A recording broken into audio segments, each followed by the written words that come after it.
सज़ा तो लाज़मी है। सज़ा अगर वो मैं क्यों ना हूँ, ट्रांस क्यों ना हो, या औरत क्यों ना हो, मर्द क्यों ना हो, जो गलती करते उसको सज़ा मिलना चाहिए।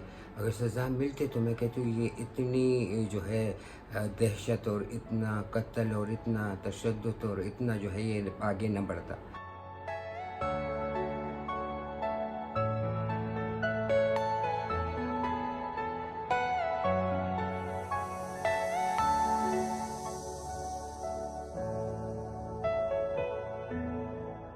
जब राज़ीनामा होता है तो सामने आता है उनके माँ-बाप। जब ख्वाजा सरा के नाम पे जो इसको इजला बोलते हैं या ज़नख़ा बोलते हैं तो वो कबूल नहीं करते उनको। लेकिन जब राज़ीनामे का टाइम आता है तो उनके ज़हन में पैसों का लालच आ जाता है कि मतलब हमें पैसे मिल जाएंगे, लाखों रुपए या 5 लाख या 6 लाख या 10 लाख।